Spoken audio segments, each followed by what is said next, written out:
नमस्ते दोस्तों।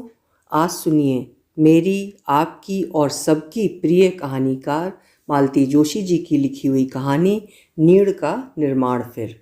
तो शुरू करते हैं कहानी। स्कूल से घर लौटते हुए पिंकी ने दूर से ही देखा कि दरवाजे के सामने एक ऑटो खड़ा हुआ है। उसे जरा कौतूहल भी हुआ, क्योंकि इस घर में मेहमान तो कभी आते ही नहीं थे। उसने तेजी से पैडल मारना शुरू किया, पर पास पहुंचते पहुंचते उसकी सारी उत्सुकता समाप्त हो गई। मन खट्टा हो गया। ये तो वही बरेली वाले अंकल हैं। पता नहीं यहाँ क्यों चले आते हैं, जबकि यहाँ कोई उनसे सीधे मुंह बात भी नहीं करता। बस एक नानी ही थोड़ी बहुत लिफ्ट देती हैं। उसका कहीं इतना अपमान हो तो वो उस घर की ओर झांक कर भी ना देखे, पर इन्हें देखो जब तब मुंह उठाए चले आते हैं। मन की सारी हिकारत चेहरे पर ओढ़कर वो गेट के पास तन कर खड़ी हो गई। सोच लिया कि आज इन्हें बाहर से ही विदा कर देगी। कह देगी, मम्मी आज देर से आने को कह गई हैं, नानी का भी मामा जी के यहाँ जाने का प्रोग्राम था। अंकल नीचे उतर कर शायद चिल्लर के लिए जेब टटोल रहे थे। पिंकी उनसे कुछ कहती इससे पहले ही वे बड़े अधिकार से बोले, पिंकी जरा नानी से रुपए की चिल्लर तो लाना। कितनी चाहिए, उसने अनानासी पूछ लिया। 40 पैसे। जब तक वो अपना छोटा सा बटुआ खोलकर पैसे निकालती, अंकल अटैची उठाकर दंदनाते हुए गेट के अंदर दाखिल हो चुके थे। उसे अपने ऊपर इतना गुस्सा आया, भला इतना सौजन्य बरतने की क्या ज़रूरत थी। पर सच तो ये था कि अंकल के बदले हुए तेवर ने उसे हैरत में डाल दिया था। आज तो उनका नक्शा ही बदला हुआ था। हमेशा वाली बेचारगी का तो कहीं पता ही नहीं था। रिक्शे वालों को पैसे देते हुए वो अपने को बुरी तरह कोस रही थी। अब उसकी इच्छा हो रही थी कि वो गेट पर से ही लौट जाए, 2-3 घंटे किसी सहेली के यहाँ गुजार दे। वैसे भी तो मम्मी उसे कहीं ना कहीं भेज ही देती हैं, इससे तो अच्छा है खुद ही चली जाए। भीतर जाकर भी क्या करना है, वही हमेशा वाला सीन होगा। अंकल एक कुर्सी पर सिर झुकाए बैठे होंगे, सामने वाली कुर्सी पर बैठी नानी जार जार रो रही होंगी। फिर मम्मी की एंट्री होगी। वे या तो मुंह फुलाकर कमरे में चली जाएंगी या फिर महाभारत शुरू कर देंगी। पैरों को किसी तरह घिसटते हुए पिंकी भीतर आई तो देखा वहाँ नज़ारा ही बदला हुआ था। अंकल इत्मीनान से सोफे पर बैठकर जूते खोल रहे थे। नानी पास खड़ी क्षमा याचना के स्वर में कह रही थी, शीला तो अब तक लौटी नहीं, आज देर से आने को कह गई है, पहले से पता होता तो। मैंने सुबह फ़ोन किया था। पिंकी चुपचाप कमरे में खिसक आई। सुबह एक नहीं 2 बार फ़ोन आया था। दोनों बार पिंकी ने ही रिसीव किया था। पहली बार मम्मी नहा रही थीं, दूसरी बार वे अपनी लूना स्टार्ट कर रही थीं। पिंकी ने फ़ोन पर बड़ी बेरुखी से बात की थी। उसे इस आदमी से ही नहीं, उसकी आवाज़ तक से नफ़रत हो गई थी। इसीलिए उसने बड़े बेमन से मैसेज लिया था और बड़ी आसानी से उसे भूल गई थी। सच, जिंदगी कितनी मज़े से गुजर रही थी कि 1.5 साल पहले ये शख्स एक हादसे की तरह घर में दाखिल हुआ। घर में जैसे कोहराम मच गया। पिंकी को ठेल ठाल कर पड़ोस में भेज दिया गया था, पर वो बच्ची नहीं थी। लौट कर भी उसने वातावरण के तनाव को सूंघ लिया था। उसके बाद तो जैसे ये सिलसिला ही शुरू हो गया। जब भी वे आते, घर को एक अजीब सी बदहवासी से भर देते। मम्मी तो उस समय पहचानी नहीं जाती। उनके चले जाने के बाद भी कितने ही दिनों तक वे वैसी ही चिड़चिड़ी और गुस्सैल बनी रहती। या तो नानी से हफ्ते भर के लिए बोलचाल ही बंद हो जाती, या फिर दोनों रात दिन लड़ती रहती। मम्मी नानी से कहती, तुमने ही उसे शह दी है, तभी तो उसे हौसला हुआ है, नहीं तो इधर आंख उठाकर देखने की भी उसकी जुर्रत नहीं थी। हैरान परेशान पिंकी ने आखिर एक दिन पूछ ही लिया। मम्मी से पूछने का तो सवाल ही नहीं था, नानी से ही पूछा। नानी, ये कौन हैं, हमें तंग करने बार बार क्यों आ जाते हैं?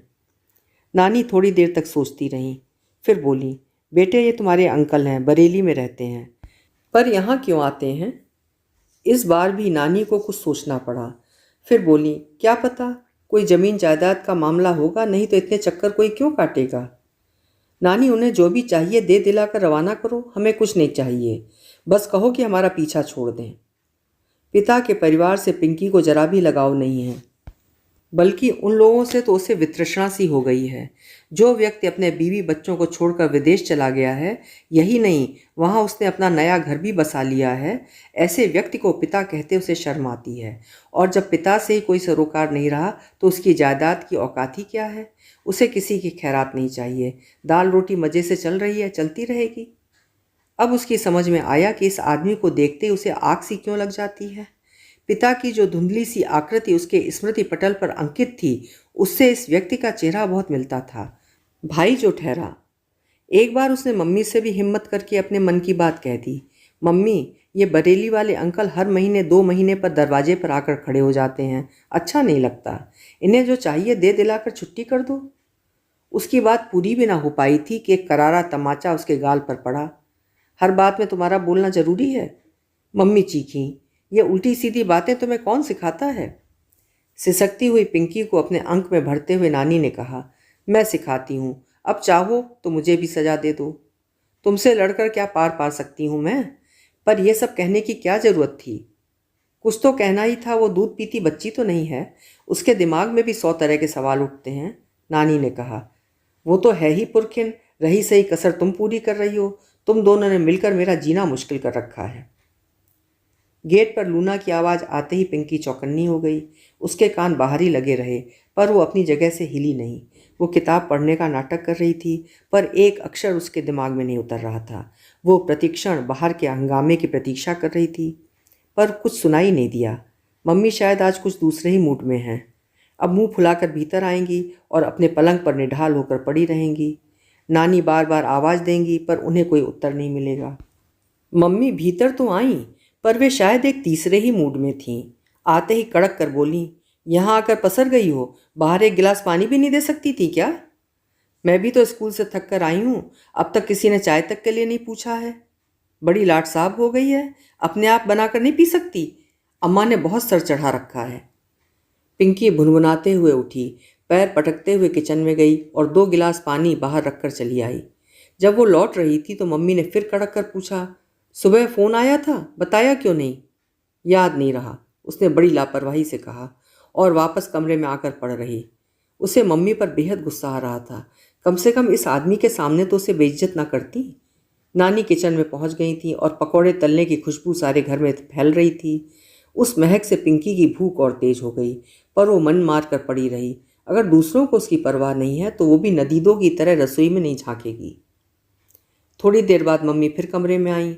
हाथ मुंह धोकर उन्होंने जूड़ा बनाया, हल्का सा मेकअप करके एक प्यारी सी साड़ी पहन ली। पिंकी कनखियों से चुपचाप उन्हें तैयार होते देखती रही।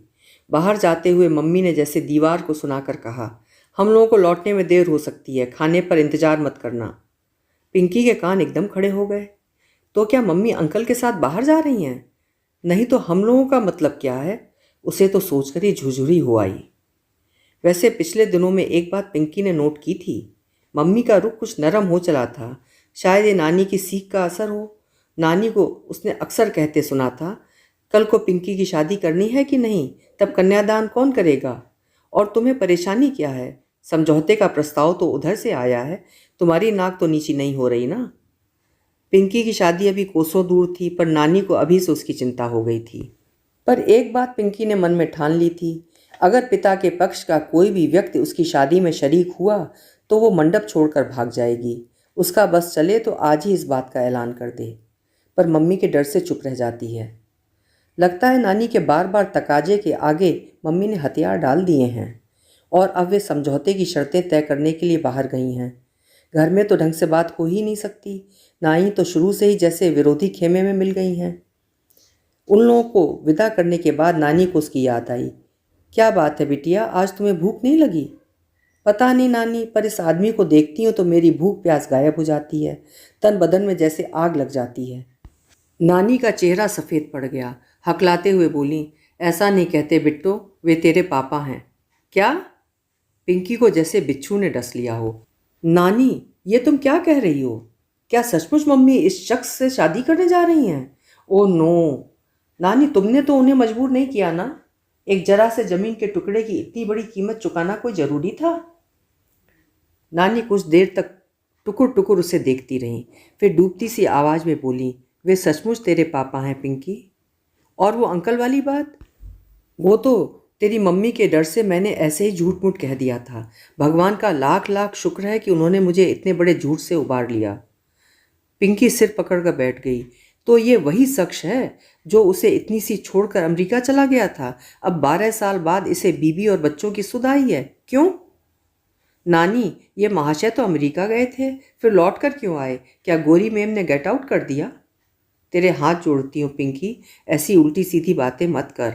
बड़ी मुश्किल से तेरी मम्मी को मनाया है, अब तू मेरे किए किराए पर पानी मत फेर। पिंकी बुद्ध बनी नानी को देखती रही। नानी कहे जा रही थी, तू बता गलती किससे नहीं होती, फिर विलायत तो माया नगरी है, अप्सराओं का देश है, ऐसे में तो ऋषि मुनियों का मन भी डोल जाता है। आदमी की क्या बिसात, समझ लो कि अपने ही भाग्य का फेर था जो उसकी मति भ्रष्ट हो गई थी। जब अपने ग्रह सीधे हो गए तो उसे अपने आप सुमति आ गई। माया का पर्दा हटा और तुम लोगों की याद आ गई। तब से बेचारा बराबर चक्कर लगा रहा है, पर तेरी मम्मी अब जाके पसीजी है। मैंने तो साफ कह दिया था, तुझे पति की जरूरत नहीं है तो न सही, बेटी को तो बाप चाहिए। अपनी जिद के लिए तू उसका छत्र क्यों छीनती है? बाप के रहते बेटी अनाथ क्यों कहलाएगी? और कल जब इसकी शादी होगी तब दुनिया को क्या बताओगी? यही ना कि इसका बाप ना मरा है ना जिंदा है। बाप बाप बाप। पिंकी को लगा कि ये बात सुनते सुनते उसके कानों के पर्दे फट जाएंगे। बेटी के लिए बाप अगर इतना ही जरूरी था तो उसकी कोई ढंग की तस्वीर तो मन में रहने दी होती। उसने तो बचपन से पिता को एक खलनायक के रूप में ही जाना है। जब भी उसका जिक्र हुआ घृणा और तिरस्कार के साथ ही हुआ। हमेशा उसके अनाचार की कहानियां ही सुनी हैं, जैसे कि सहेजने लायक एक भी मीठी याद मम्मी के पास ना हो। इस घर से पिता की हर याद नामो निशान झाड़ पोंछ कर फेंक दिया गया है, एक फोटो तक बाकी नहीं है।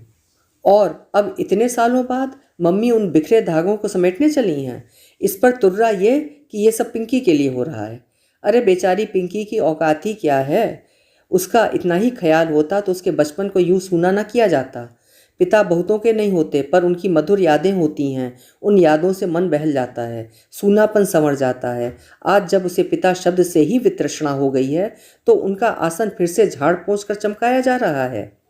अगर ये सब कुछ पिंकी के लिए हो रहा है तो कोई उससे पूछता क्यों नहीं? उसकी राय का क्या कोई महत्व नहीं है, या कि वो समझौते की एक शर्त भर है? इससे ज़्यादा कुछ नहीं। अभी आप सुन रहे थे मालती जोशी जी की लिखी हुई कहानी नीड़ का निर्माण फिर। कहानी आपको कैसी लगी कमेंट बॉक्स में ज़रूर लिखिएगा। फिर मिलूंगी किसी अच्छी सी कहानी के साथ।